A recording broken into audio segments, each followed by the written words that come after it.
no areas they might slip around my chute. You notice on the floor here on this farm, we use straw, put it in and around my trailer. That's going to soak up any liquids that might freeze, and then keeps the floor from being slippery. On a lot of farms, I may use sand, or I might also use sawdust. All for the same reasons. I want to soak up as much liquid as I can so it doesn't freeze to the floors.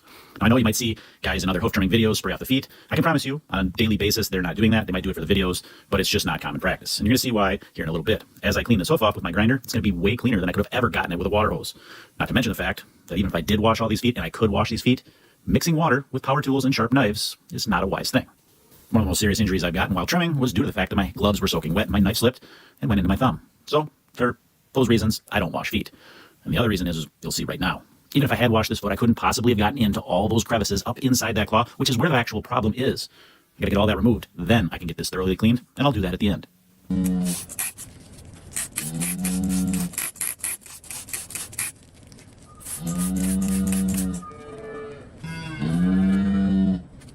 Yes, that is this cow making that noise in the background. Well, and some calves as well. But all that is she's just anxious about being in the chute. She doesn't know what's going on. At least that's my thought. Or maybe it's because her friends out the front are making fun of her. I don't know. I can't speak cow, so I couldn't tell you. But that's a possibility. Don't rule it out. But in all seriousness, it's nothing that I'm doing that's making her do that. It's just the fact that she's in the chute. You'll notice at the end, even when I'm done with all the trimming, she's still making that noise.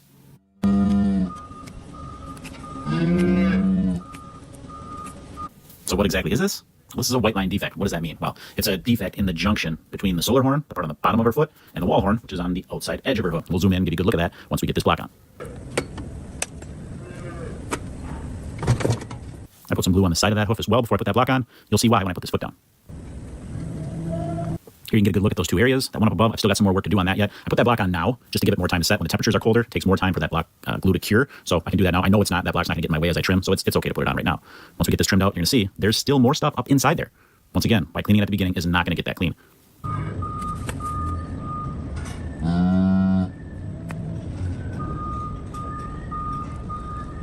It's hard to fully appreciate on camera, but what's happening is that dermatitis is actually raised off of that corium. So when you see me working carefully, trying to lift these areas up as I make that cut, it's so I don't get into that dermatitis that's underneath there. It's not perfectly flat, so I have to work carefully to get that done.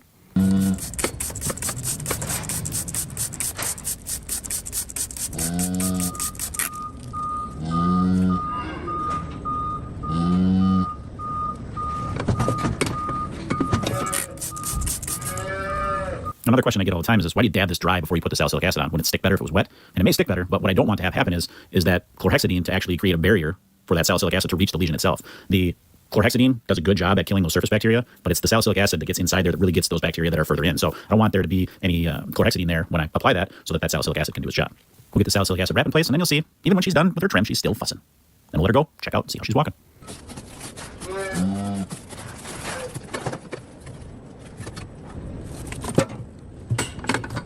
Here you can see how adding that glue just adds more surface area for it to bind to. You're all done. You're all done. You're fine. And that's going to do it. If I don't see you before Christmas, enjoy the holidays, Merry Christmas, and we will see you all on the next one.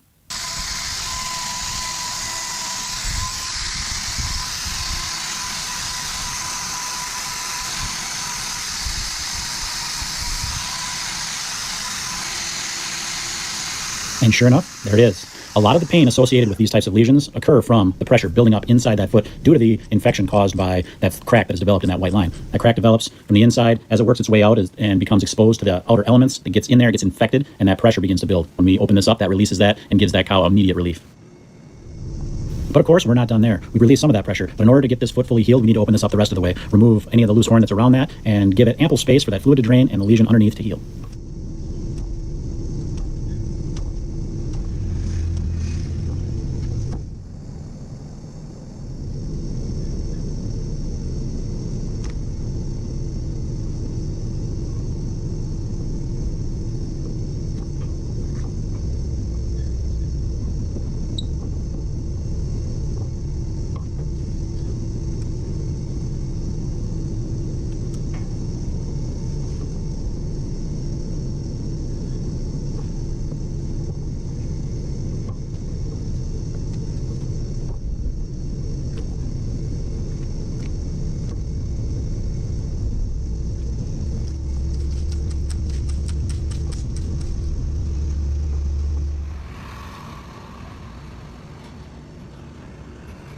In a particular farm, this is one we go to every 6 to 8 weeks or so. This is the same farm where we had this cow a while back.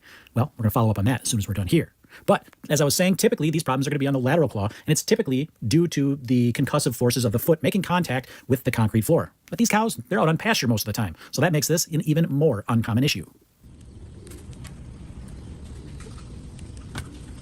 Now, the one thing that pasture cattle do have to contend with that house cattle don't is that they may have the opportunity to step on a rock out in the field, whereas a house cow likely wouldn't do that. That, too, could have caused this perforation. We'll really never know, but we're going to treat this much the same way that we would if it were on the lateral. The barns were really nice and quiet. Here you can see that pink coloration. That's a sign to tell me that we're starting to get a little thin there, so we're not going to go much further there. We do have some separation down below that we're going to work out. We're going to take that all the way as far as we can. But first, let's get a block on that other claw.